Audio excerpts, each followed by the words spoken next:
Hello बच्चों, तो आज के वीडियो में हम जानेंगे कि यूक्लिड विभाजन एल्गोरिथम का प्रयोग करके मौसक कैसे निकाला जाता है। यह एक महत्वपूर्ण टॉपिक है और इससे हर साल परीक्षा में 2 नंबर का एक क्वेश्चन पूछा जाता है। तो चलिए वीडियो को शुरू करते हैं, जिसमें से पहला सवाल है 135 और 225 का मौसक निकालना है। तो सवाल से बनाने से पहले इसको भाग करके आपको पता कर लेना होगा। तो चलिए इस संख्या से भाग देते हैं। तो हमने 135 और 225 लिख लिया है, और इसमें से जो संख्या छोटा होगा छोटा संख्या को बड़ा संख्या मतलब बड़ा संख्या को छोटा संख्या से भाग देना है। तो चलिए भाग देते हैं।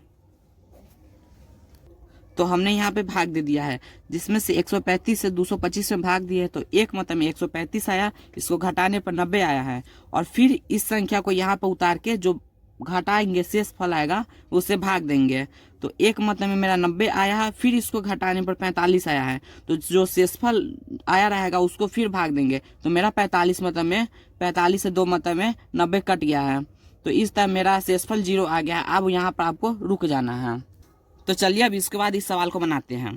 तो इस सवाल को बनाने से पहले आपको ये लिख देना होगा, 135 संख्या छोटा है 225 से, और एग्जाम में आपको सेम टू सेम बिल्कुल ऐसा ही करना होगा।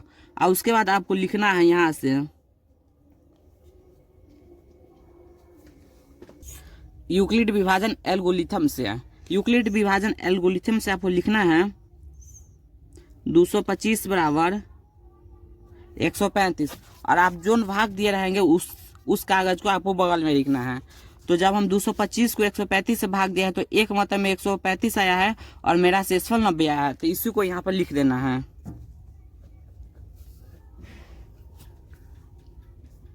और फिर हम 135 को 90 से भाग दिए तो इस संख्या को वहाँ पर लिख देना है। तो चलिए लिखते हैं। तो आपको उसी तरह यहाँ पर लिख देना है 135, जिसमें से हम 90 से भाग दिए थे एक मतलब में 90 से भाग दिए थे एक मतलब में, तब मेरा शेषफल 45 आया था। तो उसी बात को आपको यहाँ पर लिख देना है। उसके बाद 90 को भाग दिए थे 45 से, तो 2 मतलब में मेरा कट गया था।